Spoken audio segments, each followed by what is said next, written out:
What's up, BLURRY gang? I'm back with another tutorial. Today we're going to be doing a high bald taper. I'm going to keep the length on top and hit it with a curl sponge at the end. Right now we're just going to prep his haircut by combing it out with a pick. After we've finished picking out his hair, I'm going to go ahead and pick up my hitters, and I'm going to create my first guideline at both the temples and the nape. Since it's a high taper, I'm going to go ahead and bald right up to the bottom of the box, removing the C-cup or the hook.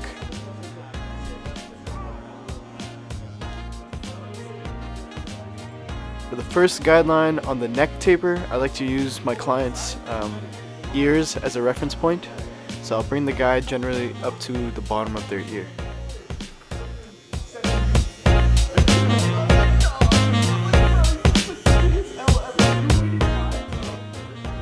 So now that we have our first guide in, I'm going to go ahead and pick up my adjustable clippers. If you don't know, when the clipper is all the way closed, it cuts the shortest, and when it's all the way open, it cuts the longest. So to create my second guide, I'm going to go ahead and open up that lever and create a guide parallel to my first, about half an inch up. After that guideline has been established, I'm going to go ahead and remove it using some lever play. So what lever play means is that you're moving your lever in between open and close, doing whatever it takes to take out the guideline without passing your guide. After that line has been removed, I go ahead and slap my number 1 guard on, open, and I'm going with the grain, just tapering down all the areas that I'll go back with my hitters to line up after the taper is done. With curly hair, since the growth pattern goes in all different types of directions, it's very important to go with the grain and against the grain. Right now I'm using against the grain to kind of lay the hairs down and match the length to the regrowth. That way I can restore his lineup. So after we've gone with the grain, I'm just going to go ahead and flip my clipper over and go against the grain. Still with my number 1 guard on, I'm going to start open and work my way down to lever closed. As you can see, I'm using a lot of corner work. When you're blending lines out in a fade, you want to only use the corner of your clipper, never flush. That way you're actually blending and picking at the line instead of raising the fade and creating a new one.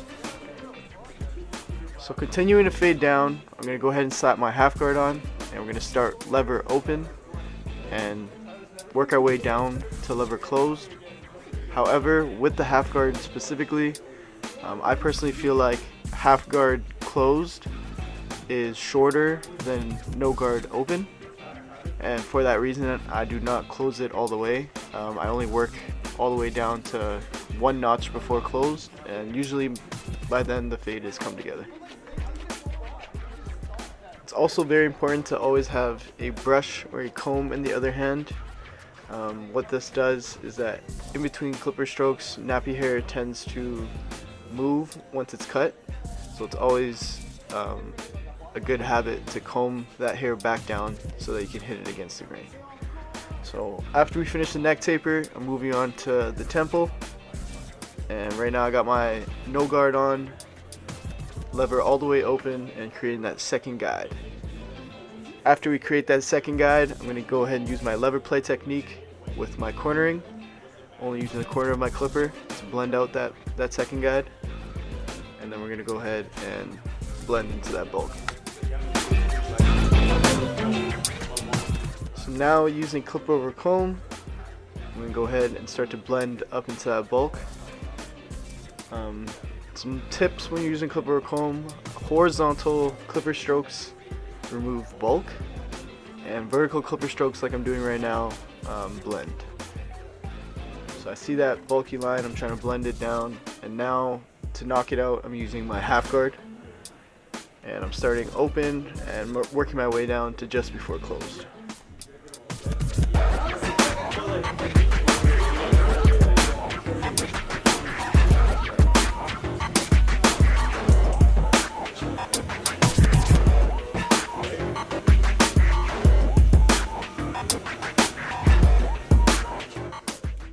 Moving on to the other temple, we're going to go ahead and repeat the exact same steps.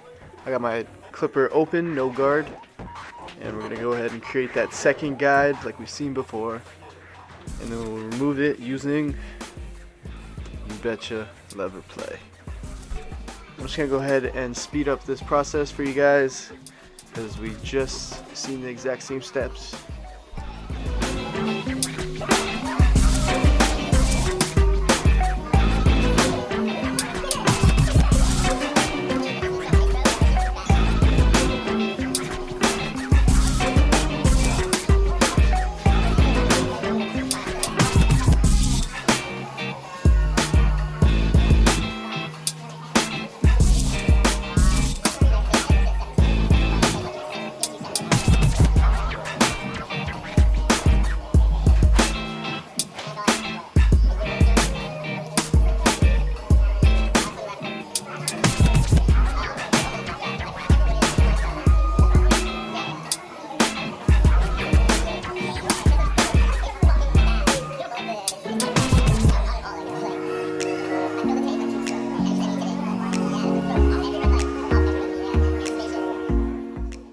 Now that we're done with the fades, we're gonna go ahead and line them up.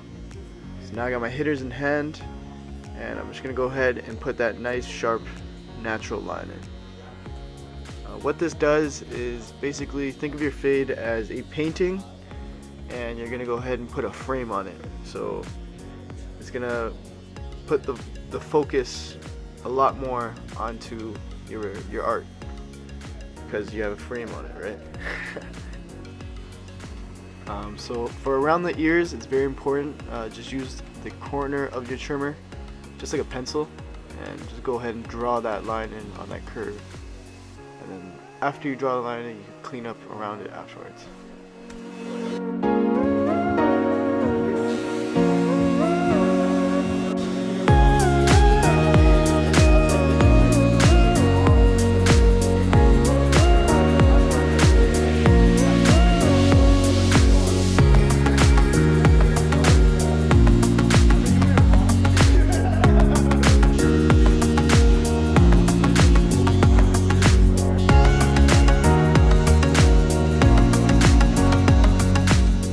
Moving on to his front hairline, I'm going to go ahead and start in the center and work my way to each side. This technique tends to give me the most symmetrical hairline. Also, you want to line up in the perspective of how your client would see himself looking straight on a mirror. So I like to stand right in front of my client and see him how he would see himself and make sure his hairline is straight from that perspective. Generally, in a lineup, the first guide should be at the highest point in the hairline. The reason being is because if you start a lineup below that highest point, when you get to that highest point, it'll be a missing spot in your lineup. So that's why it depicts the height of the lineup.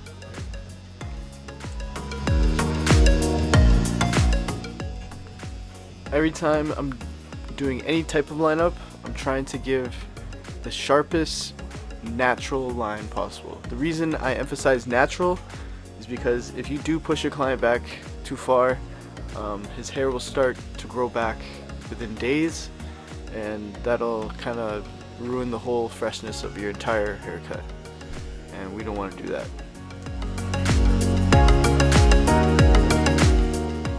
So as you can see, I'm not using much pressure. My blade is zero gapped. That means the cutting blade is flush with the still blade, so the trimmer is cutting at its sharpest and its closest. After that, I'm going to go ahead and pick up my straight razor and go over all of the trimmer work I just did. What this is going to do is really define those lines and really make it pop. When I'm using my straight razor, I stretch the skin firmly in one direction, and I pass my blade across or against the grain in the opposite direction. And what this does is that the more you stretch the skin, the firmer it is, and the less likely you'll cut your client. Another tip is that I'm maintaining my breathing during straight razor. A lot of people tend to hold their breath and it makes them off balance. And also I'm holding my blade almost like as close to flush as possible. Some people would say it's a 20-degree angle, 30-degree angle. I just try to keep it as flush as possible to the skin and do what I gotta do to get out. So now that we finished the actual haircut, we're gonna go ahead and add some enhancements just to make things pop. Right now I'm using my BLURRY brand Boost fibers, and what these fibers do is they build upon existing hair and make it look a lot fuller and darker, while still looking pretty natural because they're fibers, so it kind of just looks like dark hair. So after I apply it with my business card, I go ahead and pick up my hitters and just go over all that work, and you're gonna see it's gonna really pop.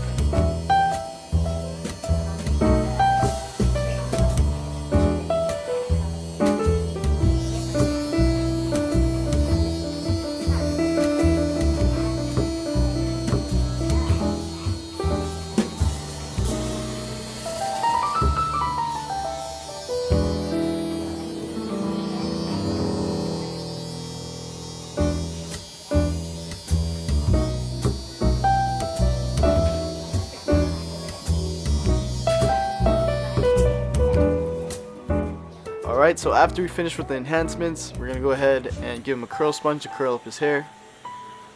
And once he's done, that will conclude today's haircut tutorial. Just to recap, we learned how to do a high bald taper, high skin taper. We kept the length on top and we styled it using a curl sponge. We also enhanced his front hairline using some BLURRY brand Boost fibers. And we executed this entire haircut using BABYLISS tools. I used the black effects and the gold effects trimmers today. And that's about it. Comment, like, subscribe. Let me know what you guys think. Let me know what you guys want to see. BLURRY out.